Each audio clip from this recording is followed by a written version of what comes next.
Hey everybody, John here. This is the Blue Water Outlook Weekly Weather Briefing, August 2nd. Well, sometimes in August and September we get into the dog days of summer. The jet stream is not that active. We don't have a whole lot of activity. We get some severe weather, but it's very scattered. It's very localized.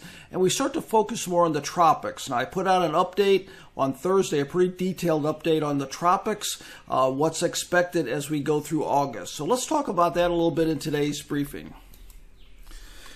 Okay, first up, let's talk about some smoke from Canadian wildfires. It's blanketing a large part of the central U.S., moving into the eastern U.S. You can smell the smoke in the air, and it's degrading air quality, so we have these air quality advisories in effect. Now, last week we had some heavier rain in the mid-Atlantic region. You might have heard about the flooding in Baltimore, Washington, New York. And, that's been the theme this whole summer. You get some rain, it just doesn't get plain old thunderstorms, you get these downpours. I saw a really interesting term that I like. I think it's very descriptive, rain bombs. And that's really what we're getting this summer. So, you're even going to see this week, we might not have a lot of rain, but there's a chance for some very heavy rain where we do get that rain. Now, Iowa got the most rain last week, very soaking rain. Corn's growing very actively, so that is going to be sort of get back into the atmosphere once we warm up through evapotranspiration. I'm sure there's a lot of very muggy days ahead due to that rain. Now, temperatures last week, sort of interesting. We had a very strong cold front pass through the central and eastern U.S., so we had well above normal temperatures in the eastern half of the U.S. last week.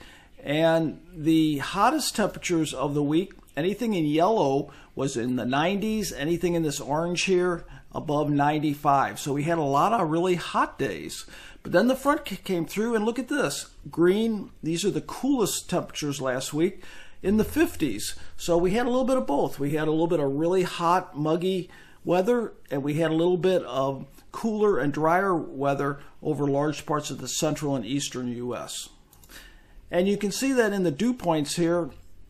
Anything here, these are areas that can get quite muggy this time of year. You can see the extent of the drier air as of this morning, dew points in the 50s and 60s, and that's leading towards some really nice morning temperatures. So where do we have flooding? Well, here we go. This is the potential for the heavy rain. We have still some lingering flooding in the mid-Atlantic region, and then smaller parts of the tributaries in Iowa still exiting out into the Mississippi.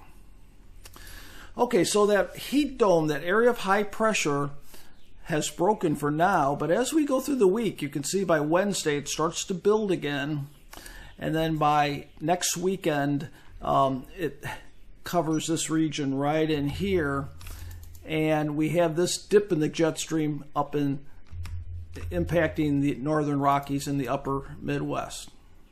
So what does that mean as far as temperature goes? Well, it looks like this really pleasant weekend weather in this region here, temperature-wise, is going to gradually be warming throughout the week. And then as we get towards the middle of the month, it gets a little bit more uncertain. But one of the things I wanted to point out is the western U.S. begins to warm. So we go from the western U.S. from some cooler weather to some warmer weather. That's one of the major trends here. And then from the central U.S., we go from some cooler weather into some warmer weather. Now you can see that at Chicago this week. Look at the next couple of days this weekend. Beautiful, gorgeous weather, summer weather. And then by the end of the week, the humidity's picking up. Look at that, our lows 72 and our highs 90. So definitely this is what we're going to see across the central U.S. Enjoy the weather the next 2 or 3 days because it's going to be getting back like summer. Not like what we had last week, but still like summer. Now, I put a pretty extensive discussion on tropics on Thursday, but the gist of it was that it looks like if we get anything this week, it's going to be near in or off the East Coast. Maybe as we get towards the second half of August, maybe a little bit more active in the main development region way out there. And I'll keep you updated on that if I see anything at all. Okay, so this week it looks like the focus for very heavy rain. This is that possible tropical development that's mainly off the coast. but it looks like the southeast U.S., some really heavy rain, and that's going to be along that boundary between the drier air, cooler air to the north, and the warmer air to the south.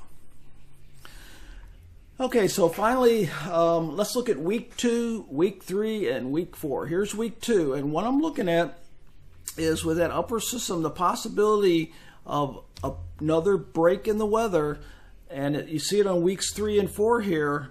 We could be getting, I don't want to say the end of this hottest summer weather, but you can see here through the central U.S. there's signs of a dip in the jet stream, and that could push the heat to the western U.S. Let's take a look at week 2, and the northeast U.S. and maybe the southern tier.